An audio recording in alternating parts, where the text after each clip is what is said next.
Jamais nous n'avons eu autant de lumière dans les rues, dans les magasins, dans les maisons et partout. Des réverbères puissants, des spots puissants, et dans les salles de spectacle, les lumières sautent et dansent. On vit dans la lumière, on est inondé de lumière au point que il est difficile de trouver aujourd'hui une zone d'ombre. Mais il semble que plus nous avons de lumière dehors, moins nous avons de lumière dedans.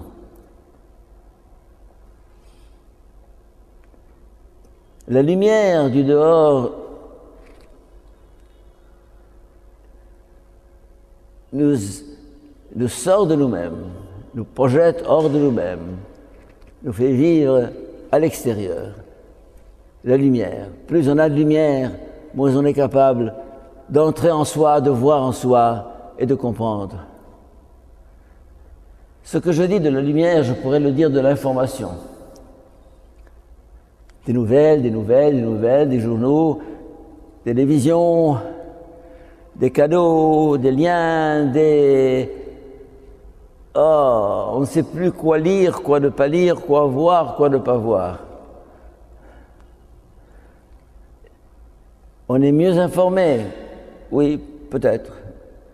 Mais je voudrais réfléchir un petit peu avec vous sur cette question de la lumière et des ténèbres dont il est question aujourd'hui, à la fois dans l'Évangile et dans la première lecture.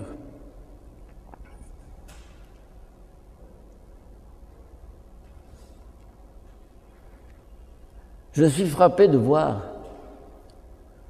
comment des peuples ultra cultivés,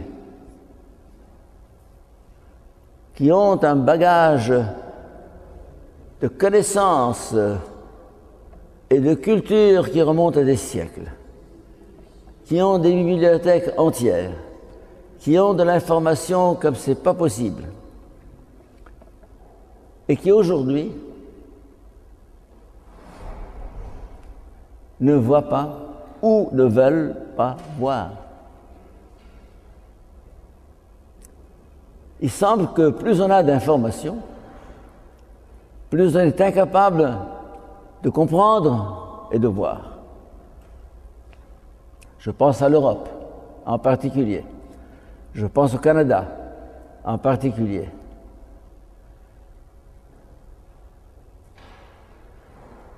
Les grands médias, les grands journaux, les grands quotidiens,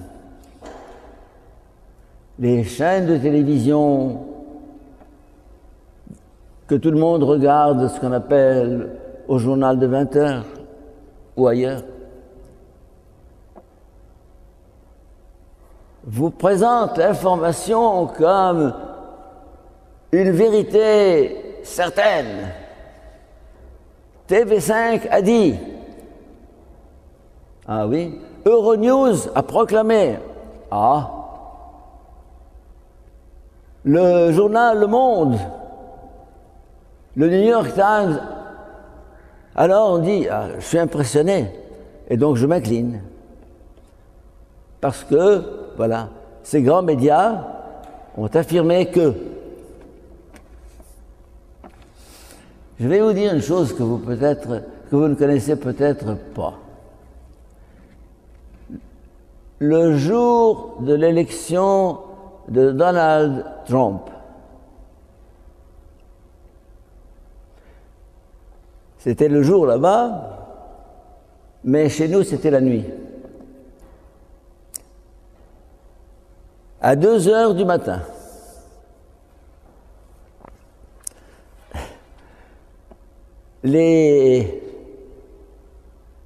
Comment on appelle ça, les sondages affirmaient que Hillary Clinton avait 80% de chances de gagner et Donald Trump 20%.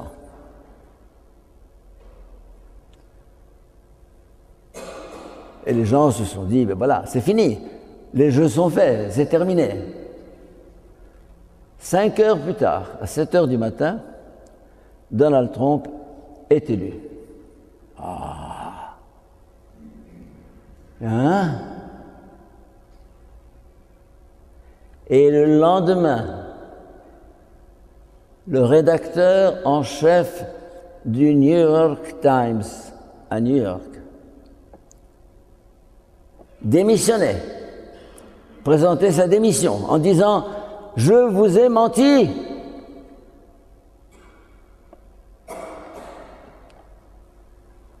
Le rédacteur en chef du plus grand journal du monde, New York Times, reconnaît et confesse qu'il a menti. Et il a eu au moins la décence de démissionner.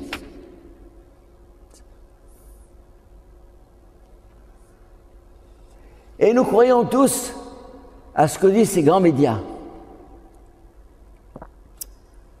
Et nous nous laissons influencer par ce qu'on appelle les sondages. Emmanuel Macron à 35%, l'autre à 34%, l'autre à 32%, etc. Mais de qui vous moquez-vous? Tout ça, c'est fabriqué, ces chiffres, ces statistiques, ces pourcentages, c'est fabriqué dans leurs petites cellules là-bas pour influencer, pour agir sur l'opinion.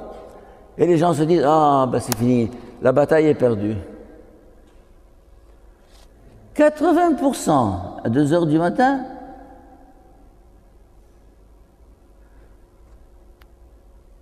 pour Hillary et 20% pour l'autre, et tout à coup, 5 heures plus tard, tout est renversé. Comment vous appelez ça? C'est du mensonge, ça me met en rogne. On est floué, on est trompé par les médias, par les sondages. Et malheureusement, 80% de la population mondiale, sinon plus, est là le soir à regarder. La télévision a dit « Ah, donc c'est fini ». C'est descendu du ciel, Munzal, comme on dit en arabe. Munzal. La télévision a dit.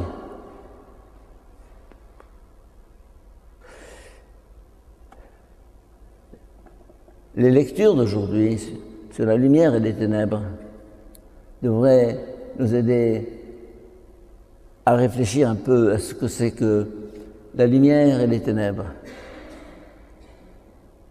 le mensonge et la vérité.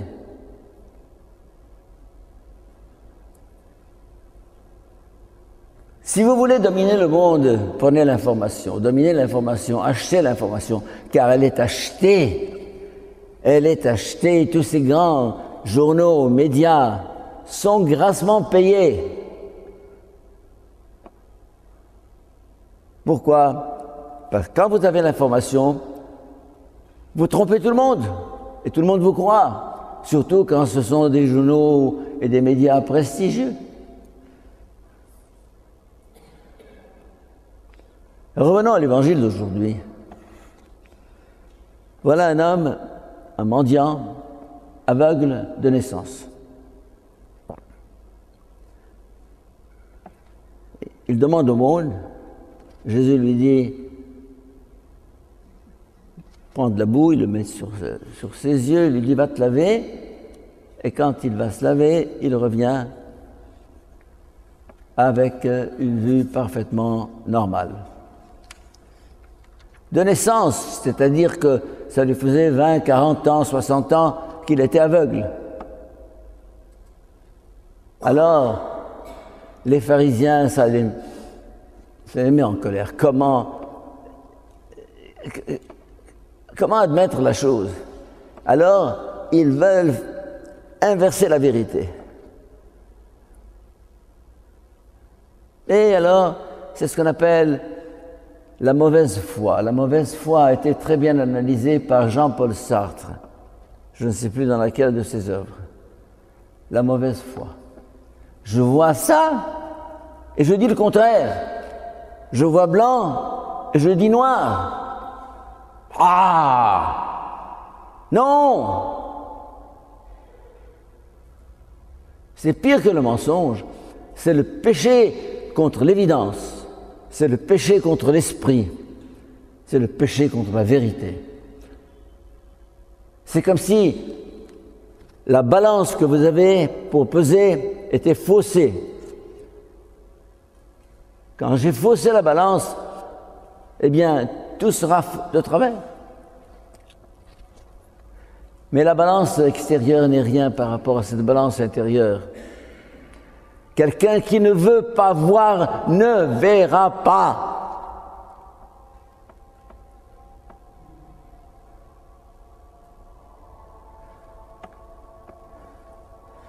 Et on voit cette obstination des pharisiens.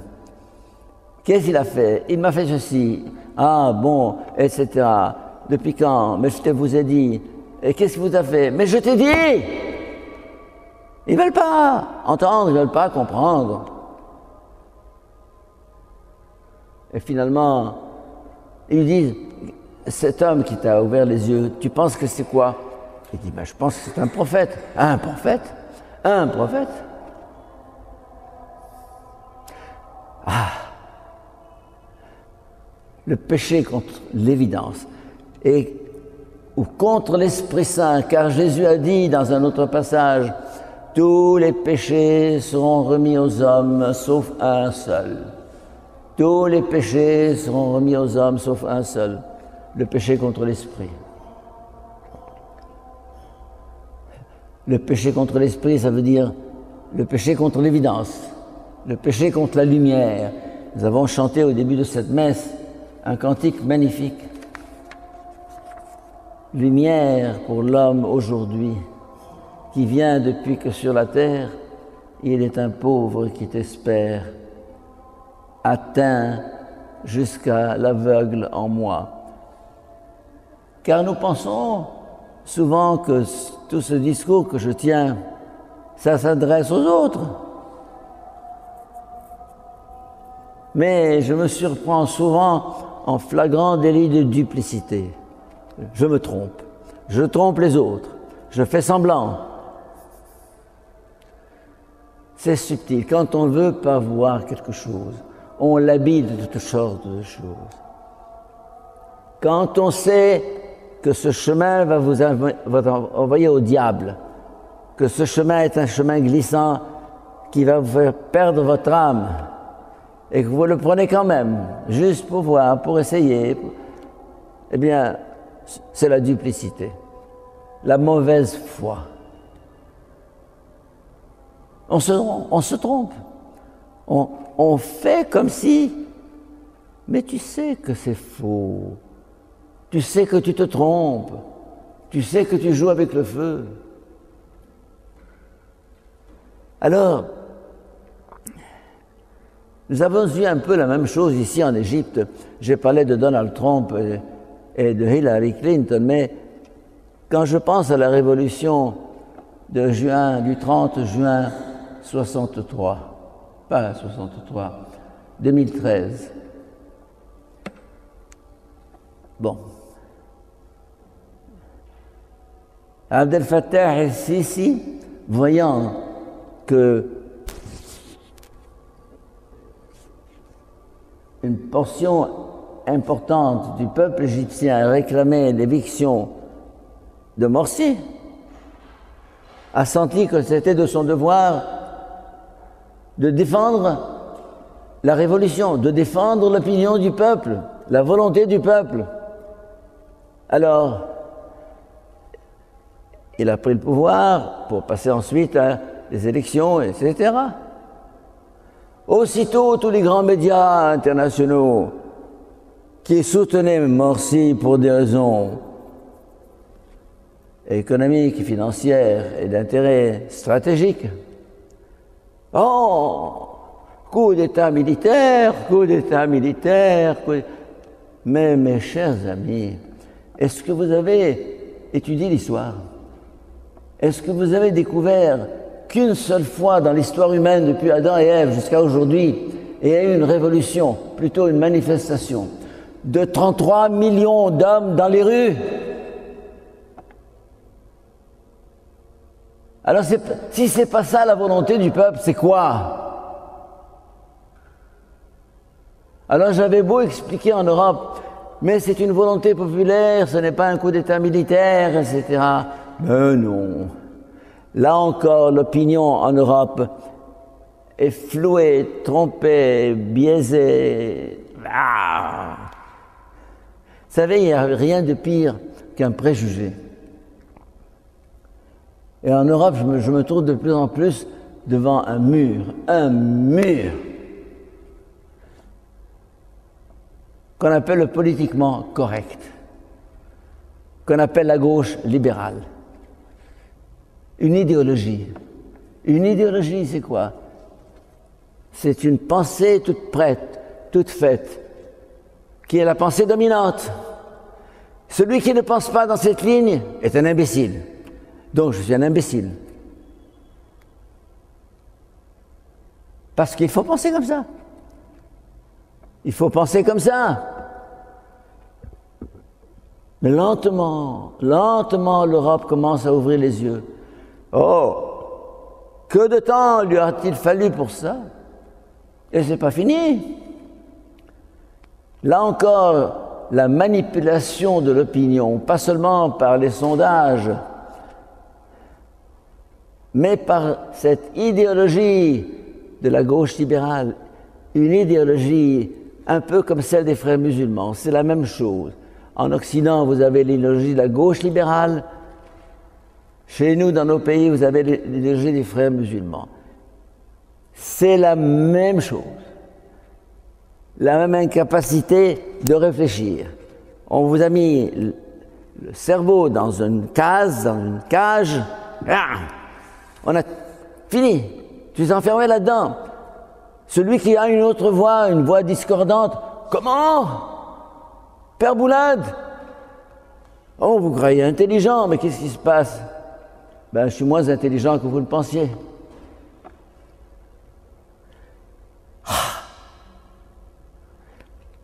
Quelle difficulté pour un peuple d'échapper à une idéologie, car ça vous martèle les choses. Et c'est le politiquement correct. On ne peut pas penser autrement. C'est la pensée dominante, la pensée unique, comme on dit. Et c'est exactement ce que nous voyons aujourd'hui dans l'Évangile. Ils ne veulent pas voir, ils ne veulent pas entendre, ils ne veulent pas comprendre, ils ne comprendront pas. Car c'est là que se joue le problème, le débat. C'est là, c'est pas dehors. Alors, pour conclure, je dirais, battons-nous pour la vérité. N'ayez pas peur de la proclamer, de la défendre. Car très vite, à plus long terme, elle éclatera. Ce sera long, ce sera difficile, ce sera douloureux. Mais ce combat pour la vérité a été le combat de Jésus. Je suis venu pour rendre témoignage à la vérité. Et il l'a dit la veille même de sa mort. Je suis venu rendre témoignage à la vérité. Quiconque est de la vérité écoute ma voix. Eh bien, ils n'ont pas écouté sa voix. Et il est mort pour ce combat pour la vérité. Eh bien, aujourd'hui, mes chers amis, ce combat pour la vérité se joue en Égypte, ailleurs, dans les médias, dans les emails que nous recevons ou que nous diffusons. Faire la lumière, éclairer les gens, nous éclairer nous-mêmes, nous informer, mais nous bien informer, de manière à ce que, en faisant la lumière, nous promouvons la justice et la vérité. Amen.